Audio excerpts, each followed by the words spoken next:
नमस्कार, बहुत स्वागत है आपका हमारे इस खास कार्यक्रम में। मैं हूं आपके साथ अमित शर्मा।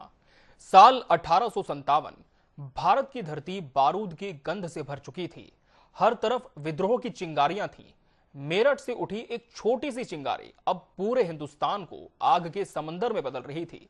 दिल्ली, कानपुर, लखनऊ, झांसी, हर शहर, हर गांव, हर जंगल एक ही आवाज गूंज रही थी।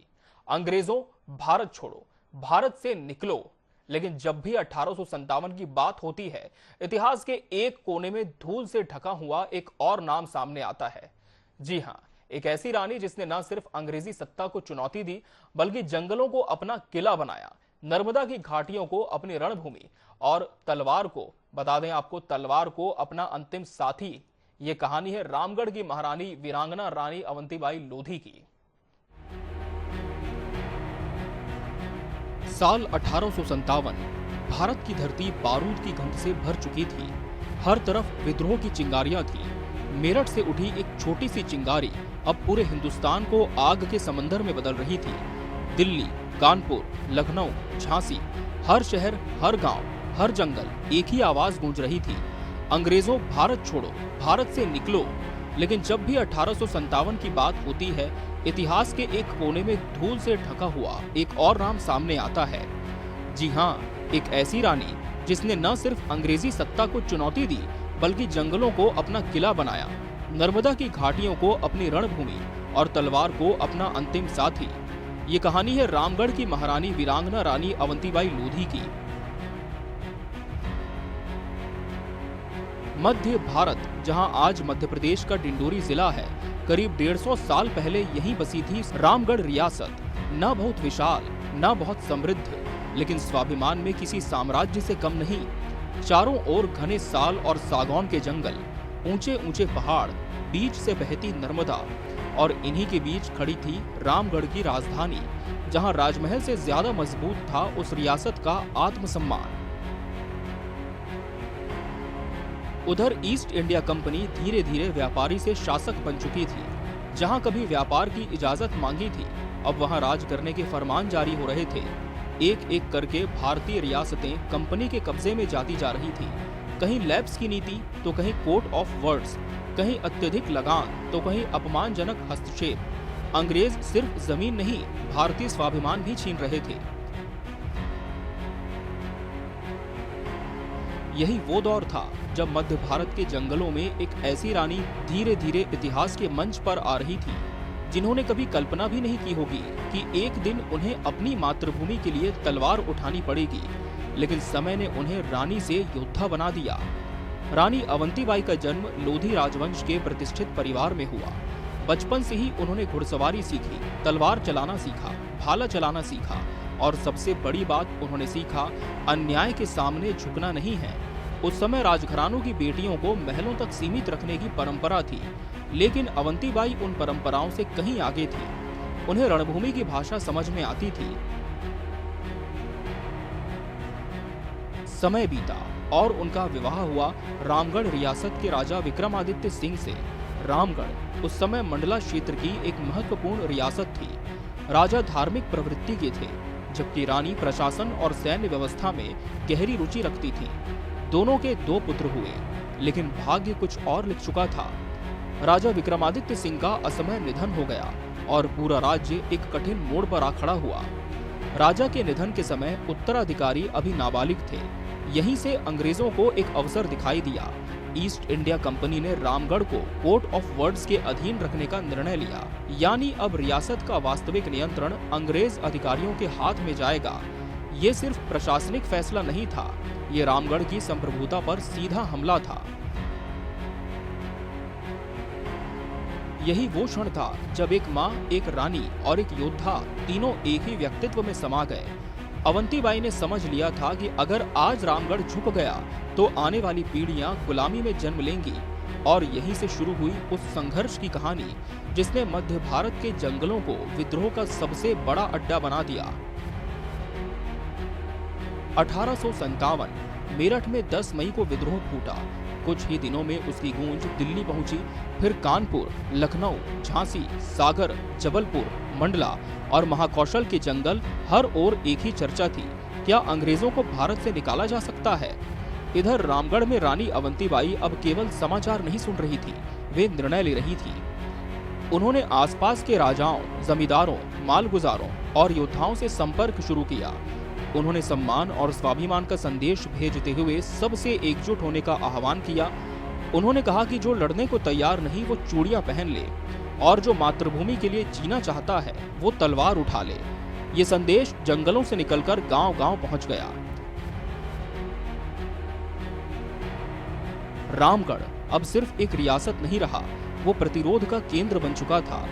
युवाओं ने हथियार उठाने शुरू कर दिए, किसानों ने अनाज देना शुरू किया, लोहार दिन रात तलवारें गढ़ने लगे, घोड़े तैयार होने लगे, ढोल बजने लगे और हर गांव एक सैनिक शिविर में बदलने लगा। अंग्रेज शायद ये समझ ही नहीं पाए कि जिस रानी को उन्होंने कमजोर समझा था वो पूरे महाकौशल की सबसे बड़ी चुनौती बनने जा रही थी।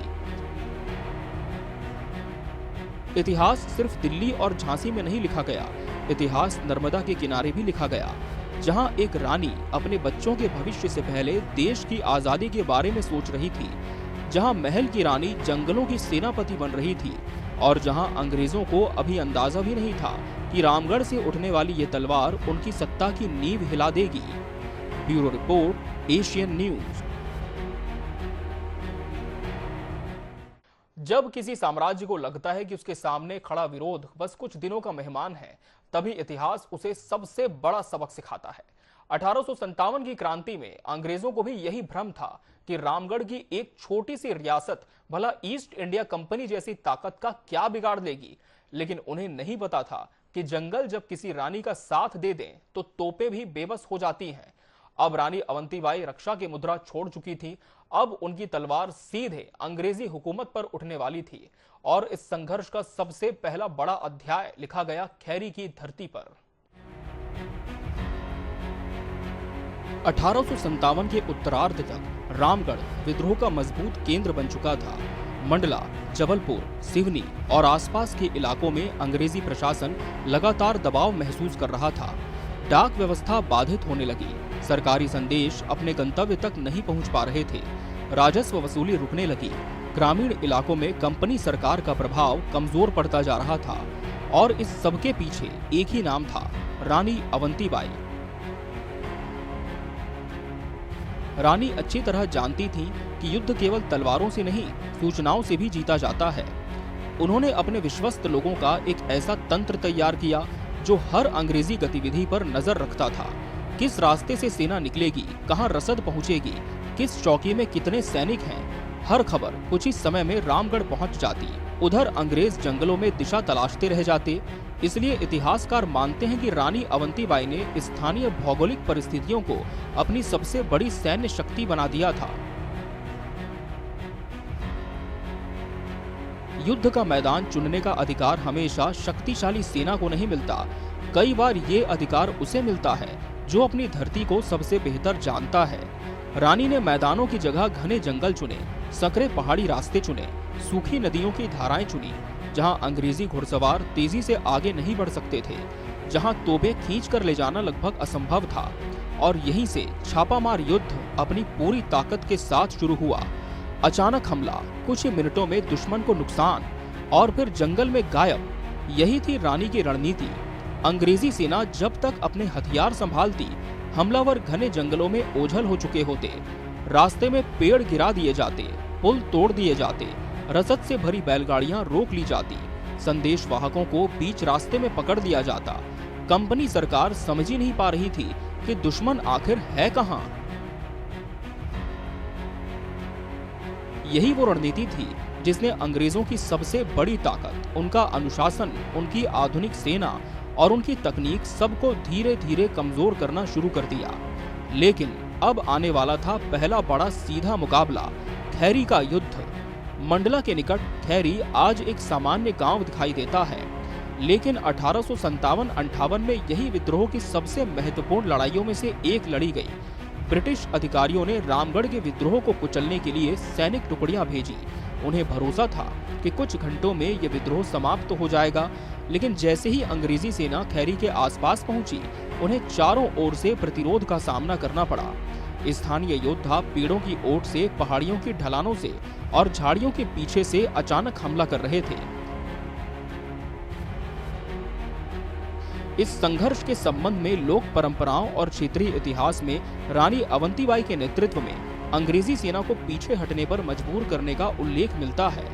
हालांकि युद्ध के हर चरण का विस्तृत समकालीन सैन्य विवरण उपलब्ध नहीं है, लेकिन इतना स्पष्ट है कि रामगढ़ मंडला क्षेत्र में ब्रिटिश प्रशासन को गंभीर सैन्य चुनौती मिली और कुछ समय के लिए मंडला क्षेत्र में अंग्रेजी नियंत्रण कमजोर पड़ गया। यही इस युद्ध की सबसे बड़ी सफलता थी।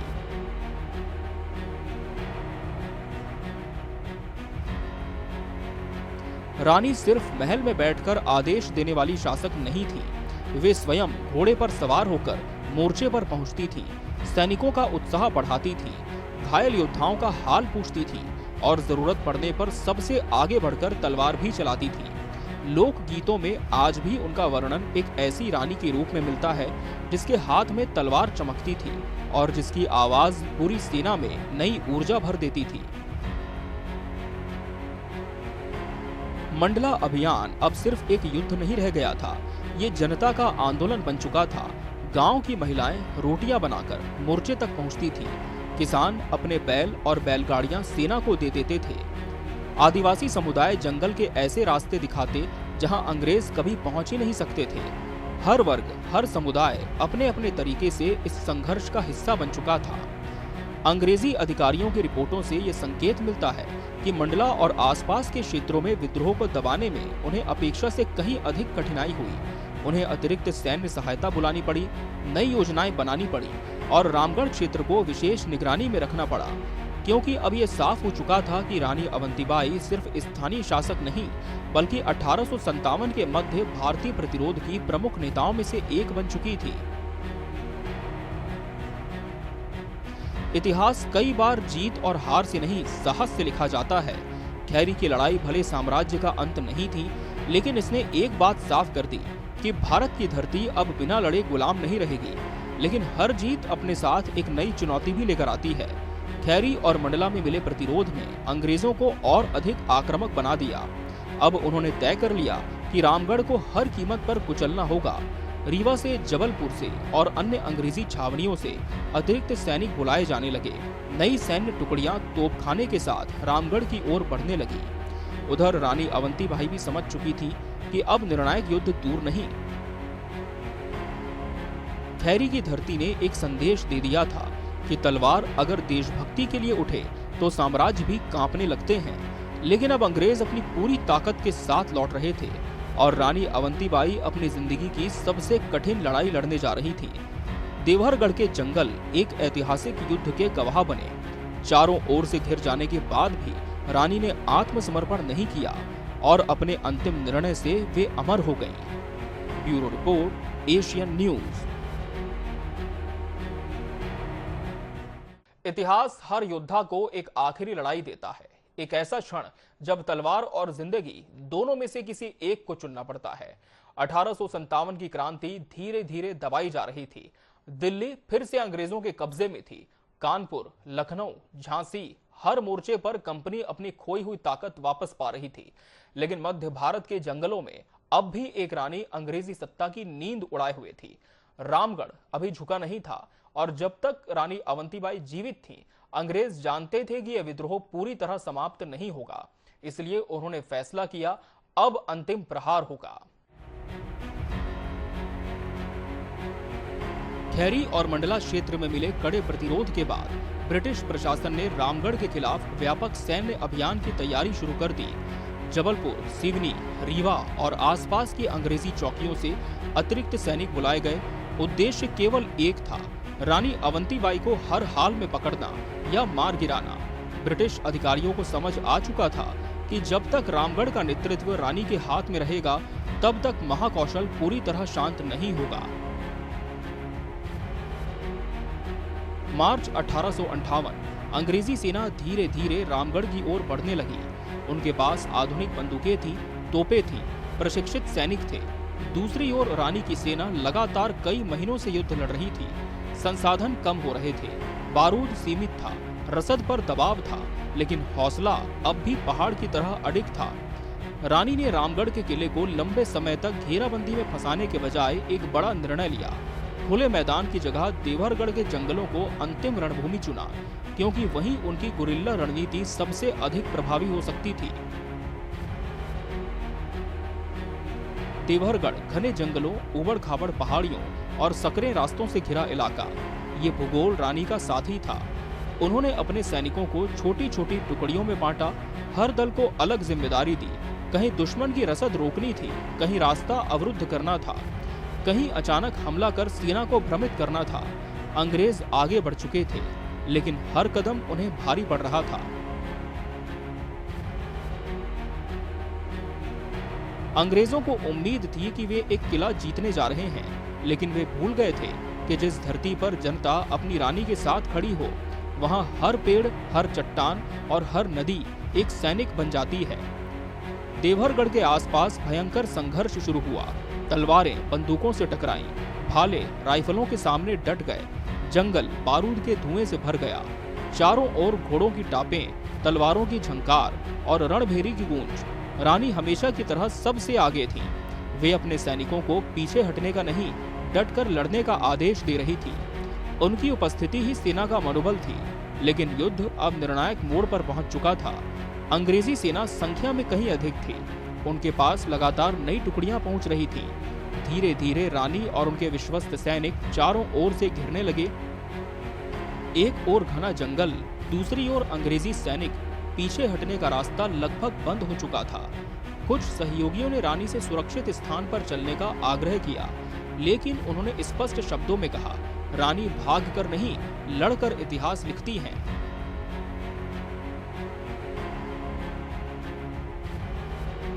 20 मार्च 1858 यही वो दिन था जिसने रानी अवंतीबाई को अमर कर दिया।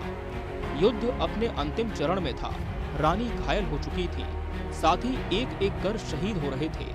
अंग्रेजी सैनिक उन्हें जीवित पकड़ना चाहते थे, क्योंकि वे जानते थे कि रानी की गिरफ्तारी पूरे क्षेत्र के प्रतिरोध को कमजोर कर देगी। लेकिन रानी ने आत्मसमर्पण स्वीकार नहीं किया। ऐतिहासिक विवरणों के अनुसार उन्होंने रानी दुर्गावती की परंपरा का स्मरण करते हुए अपनी ही तलवार अपने सीने में भोंक ली और वीरगति को प्राप्त हुई। ये निर्णय सिर्फ एक रानी का नहीं था, ये स्वाभिमान की अंतिम घोषणा थी कि शरीर भले हार जाए, लेकिन आत्मसम्मान कभी बंदी नहीं बनेगा। रानी के बलिदान के बाद देवरगढ़ का जंगल कुछ क्षणों के लिए मानो शांत हो गया, लेकिन उनकी शहादत की खबर बिजली की तरह पूरे महाकौशल में फैल गई। गांव-गांव लोग रोए, लोक गायक उनकी वीरता गाने लगे, माताएं अपने बच्चों को अवंतीबाई की कहानी सुनाने लगी और एक रानी धीरे धीरे लोक कथा से लोक देवी बन गई। इतिहास सिर्फ अपने नायकों की कहानियों से नहीं, दुश्मनों के दस्तावेजों से भी लिखा जाता है। ब्रिटिश प्रशासन के पत्रों, मध्य भारत से जुड़े सरकारी अभिलेखों और अधिकारी W.H. स्लीमन के बाद तैयार प्रशासनिक विवरणों सहित कई औपनिवेशिक रिकॉर्ड इस बात का संकेत देते हैं कि रामगढ़ क्षेत्र का विद्रोह अंग्रेजों के लिए गंभीर चुनौती बना था। बाद के गजेटियरों और प्रशासनिक विवरणों में भी रानी अवंतीबाई के नेतृत्व वाले प्रतिरोध का उल्लेख मिलता है। हालांकि ऐसा कोई प्रमाणित दस्तावेज उपलब्ध नहीं है जिसमें किसी अंग्रेज अधिकारी ने रानी के लिए लोकप्रिय कथाओं में प्रचलित लंबे प्रशंसात्मक उद्धरण लिखे हों, लेकिन उनके सैन्य अभियानों से जुड़े अभिलेख ये स्वीकार करते हैं कि रामगढ़ और मंडला क्षेत्र में विद्रोह को दबाने के लिए अंग्रेजों को सामान्य से कहीं अधिक सैन्य शक्ति लगानी पड़ी और रानी का प्रतिरोध क्षेत्रीय स्तर पर असाधारण था। कई इतिहासकार इसी को उनकी सबसे बड़ी ऐतिहासिक विजय मानते हैं, क्योंकि दुश्मन भी उन्हें एक गंभीर सैन्य चुनौती के रूप में देख रहा था। रानी चली गई, लेकिन अंग्रेज एक बात समझ चुके थे, भारत की धरती पर हर विद्रोह दिल्ली से नहीं उठता। कभी वो झांसी से उठता है, कभी जगदीशपुर से और कभी महाकौशल के एक छोटे से राज्य रामगढ़ से, जहां एक मां अपने बच्चों का भविष्य देश की आजादी में देखती है। 20 मार्च 1858 देवरगढ़ के जंगलों में एक रानी शरीर से हार गई, लेकिन इतिहास से कभी नहीं हारी। उनकी तलवार आज भी ये संदेश देती है कि गुलामी से बड़ी कोई मौत नहीं और स्वाभिमान से बड़ा कोई जीवन नहीं। मध्य प्रदेश की धरती आज भी उनके बलिदान को श्रद्धा से याद करती है और आज की पीढ़ी के लिए रानी अवंतीबाई सिर्फ इतिहास नहीं, स्वाभिमान की सबसे बड़ी मिसाल है। Bureau report, Asian news. इसी के साथ हमारे इस खास पेशकश में फिलहाल इतना ही। मुझे और पूरी टीम को दीजिए इजाजत। नमस्कार।